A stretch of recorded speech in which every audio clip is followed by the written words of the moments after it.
You still drive the same car. The one with the cracked dashboard and the passenger window that sticks when it rains. 163,000 miles on it. You know the exact number because you checked this morning.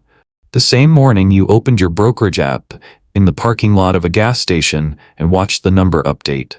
$1,042,000. You put the phone face down on the seat. You went inside and bought a coffee for $1.89. You drove to work. Nobody looked at you differently when you walked through the door. Your coworker asked if you wanted to split a lunch order. Your manager reminded you about a report due Thursday. The fluorescent light above your desk flickered the way it always does. And you sat down and opened your laptop, and the day began exactly the way every other day had begun for the past 8 years. Here is what nobody tells you about quietly becoming wealthy. This is not a story about getting rich. This is a story about what happens to everything else when you do. You are 22 years old and you have $1,140 in a checking account, not savings. Checking. The kind of account that exists to hold money between the moment it arrives and the moment it leaves.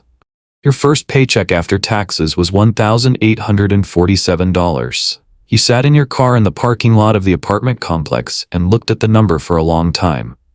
It wasn't large, but it had your name on it. That felt different than you expected. You transferred $200 to a brokerage account that evening.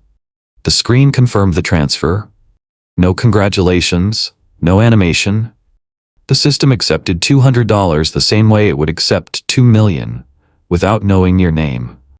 You bought one share of a total market index fund.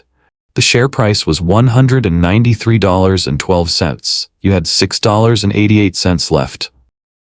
You set up an automatic transfer. $200 every month, the day after payday. You closed the app and didn't open it again for 3 weeks. Your friends were at a bar on Friday. You said you were tired. You weren't tired. You were sitting on the floor of your apartment reading a company's annual report. A company you'd never bought anything from. A company whose stock you didn't own yet, but were trying to understand before you did. The carpet was thin. The lamp was borrowed from your parents. The annual report was free on the SEC website. Nobody called that discipline. Your coworker Priya mentioned she and a few people were going to Cancun in March. 3 nights, split 4 ways, not that expensive. She looked at you when she said not that expensive. You said you'd think about it. You didn't go. The math was simple. $900 in March wasn't $900. It was $900 compounding at 10% annually for the next 40 years. You didn't explain this to Priya. There's no way to explain this to Priya at 22 without sounding like someone who has confused a spreadsheet for a personality. So you said you'd think about it. She went to Cancun. She posted photos. The water was very blue. You liked the photos and went back to the annual report. Nobody noticed what you were building. At 22, it didn't look like anything yet. A checking account with $1,100 in it, a person who didn't go to Cancun. That was it. That was all anyone could see. 3 years passed the way early years of building always pass. Quietly. Without ceremony. Without anyone asking how it's going because nobody knows it's going anywhere. You get a raise at 24, not a large one, $4,200 a year before tax. It lands as $281 extra per month after everything is taken out. You don't upgrade your apartment, you don't upgrade your car. You increase the automatic transfer from $200 to $350. Adjust the spreadsheet, close it. The spreadsheet is not exciting. That's why it works. By the morning of your 26th birthday, the brokerage account reads $37,420. You check it in the bathroom at work. Not from anxiety, from something quieter. A habit so automatic, it no longer carries emotional weight. You look at the number the way you look at the weather. Information. Nothing to act on today. You put the phone in your pocket and go back to your desk. 3 weeks earlier, you'd opened your banking app to check a transfer and noticed something unfamiliar. Your credit card limit had changed. You didn't apply. You didn't call anyone. The number had simply updated overnight from $4,000 to $9,500 with a small notification at the bottom. Your account had been reviewed and updated based on your financial profile. You read that sentence twice. You hadn't changed jobs, hadn't moved, hadn't done anything visible that would signal to anyone that you were a different category of person than you were 18 months ago. But something in the system had recalibrated. An algorithm somewhere had looked at the pattern. Consistent deposits, low utilization, growing balance, no missed payments, and decided you were worth more rope. You didn't need the credit. That wasn't the point. The point was that the system had moved first. A week later, an email arrived, not a promotional one, those you filtered automatically into a folder you never opened. This one came from a specific person, a name, a title, relationship banking specialist, a direct phone number, an invitation to schedule a 15-minute conversation about your financial goals. The same institution that had offered you a secured card at 22. The kind where you deposit your own money as collateral so they can lend it back to you at 24%, was now reaching out by name. Your coworker Marcus mentioned at lunch that he was thinking about opening an investment account. He asked what you thought. You said, index fund, low expense ratio, automate it, don't touch it. He nodded slowly like you had described something complicated. You had described something simple. But simple and easy are not the same thing, and Marcus knew that too, even if he didn't say it. He opened the account 2 weeks later, texted you a screenshot of his first $50 deposit. You told him that was the hardest part. You meant it. Nobody announces the shift. It doesn't arrive with a conversation or a moment you can point to later. It arrives gradually, something you feel before you can name it. You are 27 years old. The brokerage account reads $83,200. You still bring lunch from home 4 days a week. Still drive the same car. The dashboard crack has spread another 2 inches since last winter, but the engine runs clean. At work, your manager presents a new project. Unpaid overtime, 3rd time this quarter. The kind of request that used to create a low-grade anxiety in your chest. The arithmetic of needing the job more than the job needed you. You sit in the meeting and feel something different this time. A calculation. Clean and quiet and completely invisible to everyone in the room.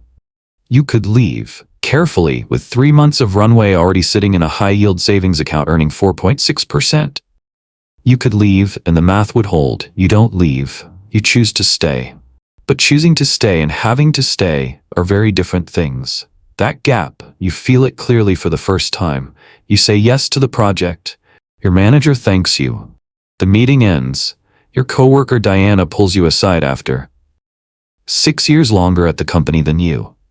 She tells you the overtime thing has been going on for years, and the best strategy is to keep your head down and not make waves. You listen, you nod, you appreciate that she's trying to help. You go back to your desk and do the work. But something has shifted in how you carry the day. People begin noticing things they can't explain. Not the money. They don't know about the money. They notice the absence of something, the low-grade tension that most people carry about their financial lives. The invisible weight that shows up as tightness around certain conversations, as hesitation before certain decisions, as a particular kind of tiredness at the end of the month. That weight isn't in you anymore. And its absence is visible even when the reason isn't. Your friend group goes to dinner on a Saturday, someone's birthday, nicer restaurant than usual. The bill comes and the table does the familiar arithmetic, dividing and subdividing and apologizing and calculating. You put your card down for your portion without looking at the total. Someone notices, they don't say anything. But you see them notice, a small recalibration behind the eyes, a slight adjustment in how they're holding the evening. Nothing was said, but something was understood. It starts with Marcus. Tuesday lunch. Same table you've eaten at for 3 years, same corner, same view of the parking lot. He puts his phone face down, the way people do when they want to have an actual conversation, and ask something he's clearly been thinking about longer than the question suggests. What are you actually doing with your money? You tell him the truth. Index fund. Total market.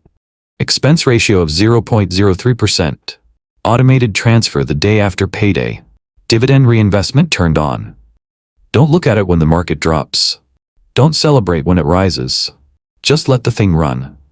Marcus listens the way people listen when they expected something more complicated and aren't sure whether to be relieved or disappointed. He asks if you research individual stocks. You say no. He asks what the secret is.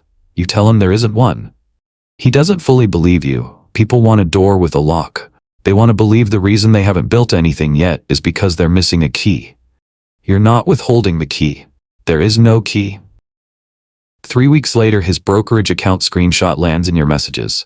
First deposit, $300. You text back 2 words, keep going. Then the bank calls, not an automated message.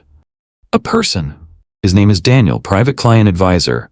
A calm, unhurried voice that suggests he makes this call often and has learned exactly how much pressure to apply and how little. He says your account has been flagged for a complimentary portfolio review. The same institution that flagged your account at 22 for going $4 into overdraft. Same system, different flag. The variable that changed wasn't your character or your reliability or anything about who you are as a person. It was the number. You scheduled a meeting. Better chairs, longer eye contact, a folder with your name on it prepared before you arrived. Daniel asks about your goals, your timeline, your risk tolerance. You answer honestly and watch him recalibrate in real time. You already have a plan, and the plan is working, and you came out of curiosity, not need. Daniel is not used to that. Most people who sit across from him are looking for someone to tell them what to do. He stops selling. He starts listening. There is a dinner, Saturday night. 7 people. Someone's promotion, someone else's birthday. A reason to gather that doesn't require examination. You drive there in the same car. You order what you want without the mental arithmetic that used to run automatically. The brief calculation between what you wanted and what the number at the bottom of the page would look like divided by your remaining balance. That calculation is gone. You didn't notice when it stopped. It just stopped. Then the bill arrives. Your friend Ryan picks it up first, runs the numbers out loud, divides by head count, adjusts for who ordered alcohol and who didn't. Tonight it takes longer than usual because the prices were higher than expected and someone ordered a second round without thinking. You put your card on the table before Ryan finishes calculating. Ryan looks at it. Everyone pays their portion. The evening continues. But something in the room shifts. 2 weeks later, Ryan makes a joke at your expense at a different gathering. Something about you probably having a spreadsheet for everything. Something about calculating the ROI on a birthday gift. People laugh. You laugh, but you file it. Your friend Jamie earns more than you. Nicer apartment, newer car, better wardrobe.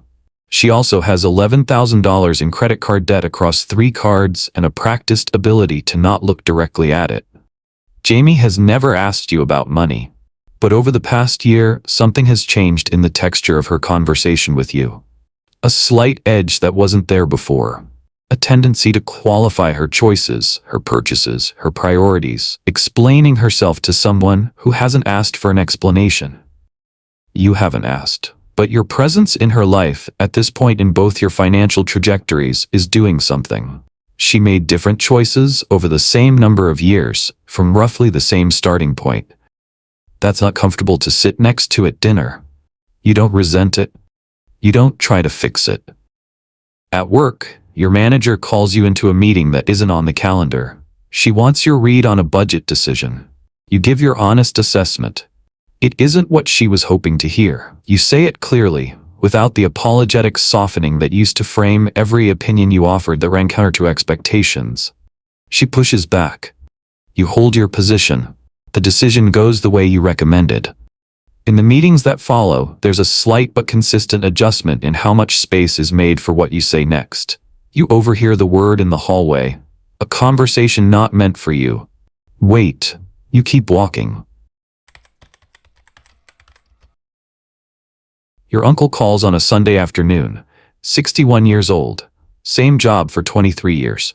He's not bad with money. He's average, which means he made the decisions most people make at the times most people make them. Car lease every 3 years. Home equity line for a kitchen renovation. A retirement account that exists but hasn't been looked at since the last time the market scared him into looking away. Someone told him you're good with money. You talk for 50 minutes. Consolidate the high-interest debt first. Check the expense ratio on his retirement fund. Above 1%? Move it. Automate what you can and stop watching it. He listens well, says this has been really helpful and he's going to make some changes this week. You know what this week usually means. 3 months later at a family gathering he mentions he's been meaning to get to it.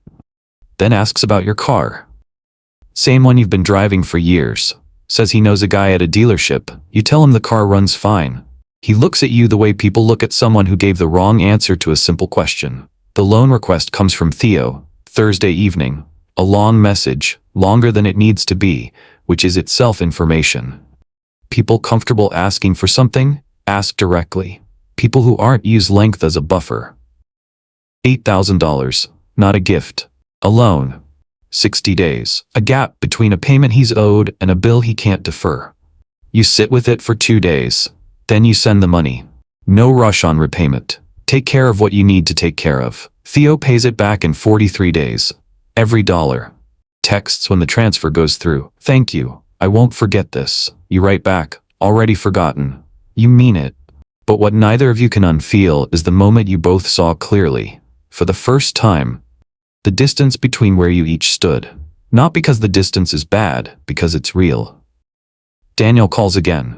4th time this year. Each call shorter, more specific. He stopped doing the overview.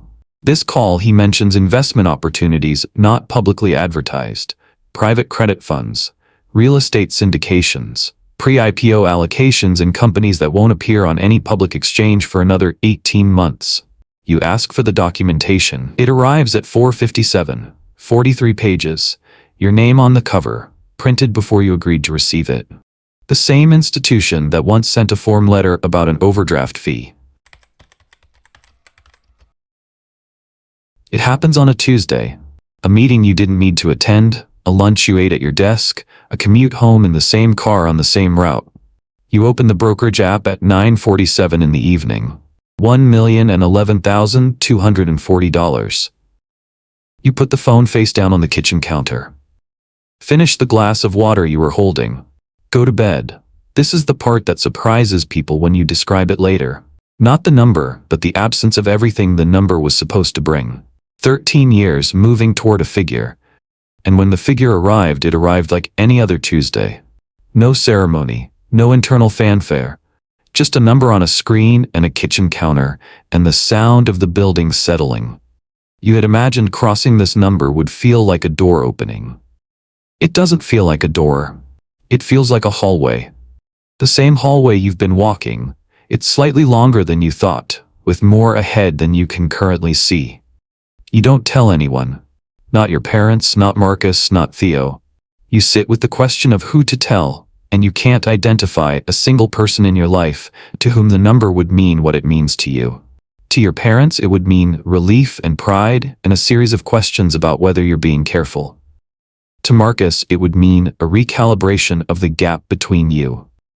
To Theo, something he'd never say out loud but would carry quietly into every interaction afterward. So you hold it alone. This is the first time you feel the specific loneliness of this. Not loneliness in the broad sense. You have people, you have a life that's full in the ways that matter, but a precise, narrow loneliness. You are living in a reality that has no common language with the reality of almost everyone you know. Daniel calls the following week. He leads with a question about your timeline. Mentions for the first time the phrase wealth transfer. Asks if you've thought about estate documents. You tell him you'll have your attorney reach out. He doesn't react to the word attorney the way people used to react to it. He simply says excellent and moves on.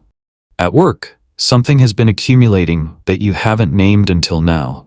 You're no longer performing competence for the benefit of the institution. You're doing the work because the work is worth doing, and you've chosen consciously to be here. The way you sit in meetings, the way you respond to emails, the way you push back on decisions you think are wrong without the residue of anxiety that used to coat every professional disagreement. Your manager notices. She attributes it to experience, to seniority. The real variable is not visible from where she stands. The invitation arrives by email on a Wednesday morning. 4 sentences. A small gathering. 8 people. Thursday evening, 3 weeks out. A private dining room at an address your phone tells you is a building in the financial district with no signage visible from the street. No agenda attached. You accept. The room is smaller than you expected. Round table. 8 chairs. No presentation screen. No name badges. No folders with branded pens pre-positioned at each seat. Just the table, the chairs, and 8 people who arrived having already decided, before they walk through the door, that the others in the room were worth their evening. You are the youngest person there by approximately 7 years. Nobody mentions it. Nobody introduces themselves with a title. Nobody works the room. The room is operating differently than the rooms you spent your 20s in. Quieter, more patient. The conversation starts with a question someone puts on the table carefully. A shift in private credit markets that 3 of the 8 people are positioned differently on. You listen for the first 20 minutes. Then the man across from you, gray hair, no jacket, the kind of stillness that comes from having nothing left to prove, looks at you directly. How did you get here? You hold the question for a moment, and before you answer, you think of the parking lot at night, the phone showing $1,847, the brokerage app with a $200 balance, the annual report on the floor of the apartment, the Cancun photos, the car, always the car. You give him the honest answer. Index fund, automated transfer, 18 years, a car you never replaced. Someone at the table laughs, not dismissively, recognizingly, like you described something they had also once done or wished they had. Later, someone pushes back on your read of the credit market. You hold your position with one additional piece of reasoning, and then let it go. Knowing when to stop defending an idea matters as much as knowing when to defend it. The dinner ends at 10:43. You drive home in the same car. Somewhere right now, someone is sitting in a parking lot. 22 years old. First paycheck in their account, $1,847 after taxes. They've been sitting in the car for 11 minutes trying to decide something. They open a brokerage app. They transfer $200. The screen confirms the transfer. No congratulations, no animation. The machine accepts the money the same way it accepts everything, without knowing their name. They put the phone in their pocket. They drive home. Their friends are going out on Friday. They'll say they're tired. They're not tired. They'll sit on the floor of their apartment and read something nobody asked them to read and build something nobody can see yet and say no to things that cost money they've decided belong somewhere else. Nobody will call that discipline. They don't know yet what's coming. The Tuesday evening 13 years from now, when a number appears on a screen and feels like nothing and means everything. They don't know about the room with no signage on the building. They don't know about the specific loneliness of a context that doesn't translate. They don't know what it costs, not in dollars, in distance. They just know the transfer went through. That's enough for now. That's how it always starts.